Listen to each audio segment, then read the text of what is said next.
Nako. Ako napapaisip din ako eh. XP Lane. Okay. XP Zushin ba to? Oo, most Wow. likely XP Lane Zushin to. O, tawagin nyo na si Flap. Kamo, yung pinauso niya 2 seasons ago ng MPL ay lumabas na sa wildcard. Wow. medyo semi-keki strat din sila dito. Ay, hindi. Puro damage din naman pala. Pero ang gusto ko lang sabihin, yung Sushin XP, sa RG ko lang to nakikita, pre. Tapos mga lower tier pa. Pero, for Hans, baka nakita nila to as their, parang, ano ba, pang sorpresa against SNR? At this point, pakiramdam ko ay Mongolia special na ata to. Baka sakaling ito rin yung rason kung bakit tinatanggalan kanina yung Mongolia, no, ng mga ganitong classic pick. Pero as a response, Rome Belirik ang kukunin dito ng Sunset Ravens, and that will confirm na anti-Hirara pick lamang ang kinuha nilang roamer doon sa pinakadulong pick nila. And wow, medyo mahirap mag-Belirik dito, no, kung sakali, dahil ang daming bumabato ng kung ano-ano sa'yo. Pre, ito confirm na nga. Si Bangkay ang hawak ng Novaria. So, XP na Novaria ito. Oh my Ako, goodness. may makikita ka na sa akin mamaya. Nako. Hindi ko alam pare kung masaya ba ako dahil narinig ko yan para sa RG natin mamaya. Pero men, nakakagulat no, para sa kanilang kupunan. Tama ka doon kanina nakita rin natin to na binan against the Mongols. Parang may something talaga sila na magiging sorpresa dito, ladies and gentlemen. Uy, hindi. Hindi pala. Hindi pala Novaria, pre. Arlot pala. Arlot. Lalo na tayo, Arlot. nalin lang tayo. Okay, it's gonna be an Arlot XP lane. Wala naman palang masyadong kakaiba. Oo. Kinabahan Akala ko ng kung- lahat. Akala natin Novaria na, pero mahalaga ay nagpatuloy po ang ating laro at narito na nga po tayo sa pangalawang match ng ating wild card, kung saan magtatapat ang Sunset Ravens at Huns. And this time around, mukhang normal na MLBB ang ating makikita. Ang gusto ko namang nakita ngayon ay itong Arlot na ito ay pinaresan din ng napakadaming mga stun. So expect natin na madaming reset on his dashes. Yung kanyang mga vengeance. Naka-Zoro work pala. Kala ko kung ano lang. Nagpanggap lang. Wait lang. Bangkay Nagpanggap and lang. Mexi. May konting harapan dito. Muy minute with the flicker. Kaya lang! Napatay pa rin siya. First blood. Napunta na kagad sa Huns. Oo.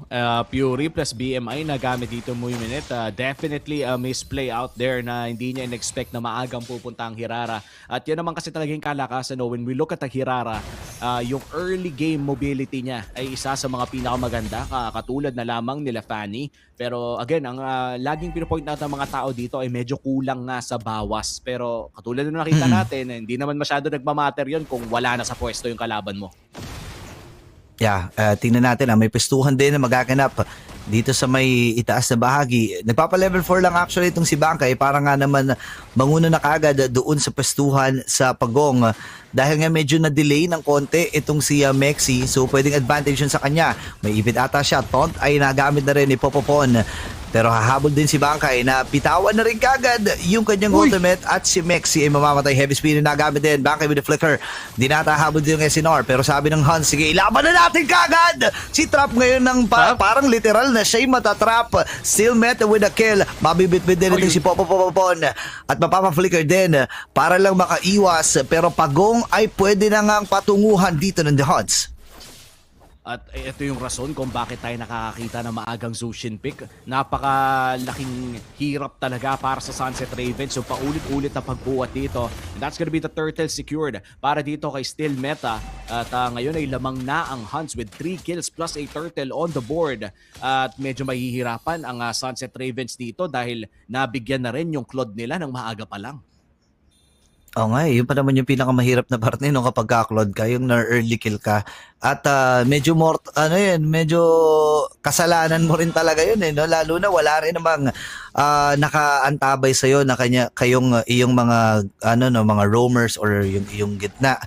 And ang Huns ngayon nananatili sa kanila ang kalamangan. Pero ang goal lamang dito ng SNR ay bigyan ng malayang pagpa-farm itong si Muy Minute. Pero sabi ng The Hunt, sige, ilaban na kagad natin. Alam nila na wala itong flicker at siya'y pinagtulong-tulungan na. Nabitawan yung Wrath of Dryad pero hindi magiging sapat para siya ay makaligtas. And still meta ay tuloy-tuloy lamang sa pagpatay ng mga heroes dito for SNR. At ibang klaseng pambubrusko na rin ang ginagawa dito ni Ken. Retribution ay nagamit plus the heavy spin. Pero mukhang makukuha naman na ni Trap ang kanyang sariling purple buff dahil na rin doon sa heavy spin na nakomit niya. So far, lamang pa rin ng 2,000 ang Hans dito. Matagal-tagal pa naman bago lumabas ang susunod nating objektiba. At para sa Hans ngayon ay pwede nilang ipilit itong bottom lane ng paulit-ulit lamang dahil matagal-tagal pa bago bumalik ang heavy spin ni Trap. Oo, yung flicker ay pa-available na rin naman kay Popopopopon, no? Pero si Bangkay ay pinuntahan itong si Mexi. Mabilis na clear wave ata ang kanyang gagawin para nga makatawid kagad doon sa kapilang panig ng mapa 4 minutes in. And si Trap ngayon ay babantayan yung right mid bush. Pero ayun nga ang kanilang plano pare. Pupunta na si Bangkay dun sa ibaba para nga makasama na kagad. Pero si Bangkay ay mangunguna. Popopon ay haharap na rin. Nagamit yung Wrath of Dryad. Flicker from Eska. Nagamit yung River Manipulation sabay heavy spin. Pero si Bangkay nandun din. At nagamit na rin kagad yung ultimate dito ni Mexi. Pero napabuhat. Itong si Oyu. Siya'y mamamatay sa kamay ni Muy Minute. Sa likuran na bahagi naman mapapaalam din. Itong si Bangkay. Ganun din si Popopon. Still met as well. 3-man down para sa kupunan ng Hans. At parang ang SNR pa atang lumamang doon. Pero sa kabilang panig pare, tumatrabaho lamang si Yuki sa itaas at makukuha na ng SNR itong pagong.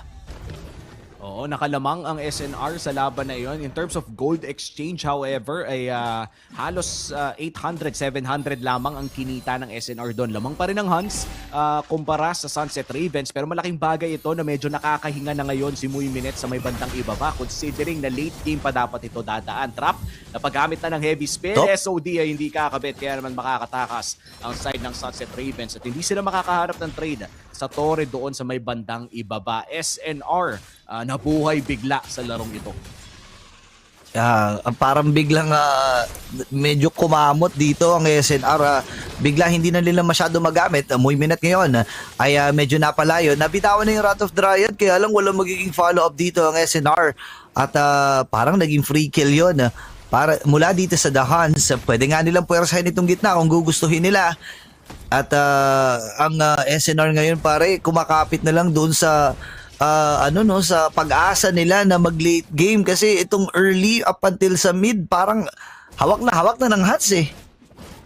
Oo, tsaka parang wala din silang pansagot dito kay Yuki na kanina pa nga nakakalibre ng pagbabanat at pag-farm doon sa may bandang itaas. Sa totoo lang, no, dito natin matatanong kung dapat nga bang nag-Beleric ang side ng Sunset Ravens dito considering na katulad na lamang na nakita natin kanina, kinailangan niya mag-flicker plus the Wrath of the Dryad para makakuha ng dalawa at hindi pa rin sapat yung damage na pwede nilang ibigay para makakuha ng kills. So far, dahil sa mga kaganapan for the last 2 minutes ay yung kinita ng Sunset Ravens kanina ay nawala din lang. 3,000 na ang kalamangan ng Huns at walang magawa masyado ang Sunset Ravens. Oo, maaari pang lumobo ito eh kung gugustuhin nila. Yung pagong ay pabuhay na rin in a few at yung itaas na bahagi ay kinukontrol talaga ng The Huns Esports. Ngayon si Bangkay at ang 5 miyembro ng The Huns Esports ay antabay at nakapwesto na rin dito sa may gitna sa ibabang part ng mapa na ito. Heavy spin ay nagamit. Hindi ba lang makakasabay dito si Trap. Atras na rin sila habang sa kabilang panig ay pinadala nila si Muy Minute. Pero parang lalaban pa ata dito ang Huns. Pero ang naging desisyon nila ay magkalat-kalat na muli at i-cover na yung mga lanes na kanilang naiwan. Aga ding sinaksak dito ni Yuki yung Akay. Nakakawalang gana talaga yun na tipong papunta ka pa lang, di mo pa napipindot yung heavy spin mo ay hindi ka lamang natulak palayo kundi na-stun ka din. So that was a really good play na nagmumula dito kay Yuki to maintain and grow their lead. 4,000 na ang kanilang kalamangan at nakakapasok na sila sa loob ng gubat ng Sunset Ravens bagamat hindi pa naman nila nai-impose yung presence nila doon. Kumbaga, nakakapasok pa lang sila. Pero kailangan pa rin nilang respetuhin yung pwedeng gawin ng Sunset Ravens. Yeah, ang daming panggagalingan kasi ng stun and damage dito ng the Huns, no, kung iisipin mo. Tapos meron ka pang Moscow na poproblemahin pagdating sa late game. Kasi hindi naman kayo pwede mag 5v5 na labanan. Lalo't kapag ka nasa malayo itong si Yuki. And ang maganda, madali lang naman siya makakasama with the, yung sibat niya, yung SOD niya, di ba? So, para sa SNR, kailangan na one at a time siguro. Hanap sila ng kill, isa lang. Ayun, tinan mo, na-force ka agad yung Heavy Spirit, yung ganun-ganun lang. Oh. Ang lungkot nito, no, if you're Sunset Ravens, dahil para bang nilalaro ka o na yung macro level, hindi ka makamicro eh. Kung sakaling mamicrohin mo, 50-50 yung teamfight na iti-take mo, tapos laging may extra na nakukuha dahil dito sa Moscow. At mukhang tutuloy nila ang laban. Nice setup mula dito sa side ng Huns, pero ang response na nanggagaling sa SNR, si Oyo ay babagsak na doon sa likod. Si Still Meta ay makakuha ng isa. Idadagdag na rin nata si Poon. Double kill na para kay Yuki at uubusin na nga ata nila. Nawala ang mga miyembro ng SNR with a wipeout at lolobo at dodoble ang goal din ng Huns. Oh my goodness, napakahirap na ito. Buti may sabog pa yung taas, pero yung ibabang bahagi, pre, tutuloy-tuloy na ata ito ng The Huns. 6 seconds para kay SK. Kung ang goal ba nila itapusin, parang yun nga ata! Ang kanilang goal dito tatapusin na kagad ng Huns Esports ang larong ito at hindi magpapaawat para sa second match ng araw na to. 10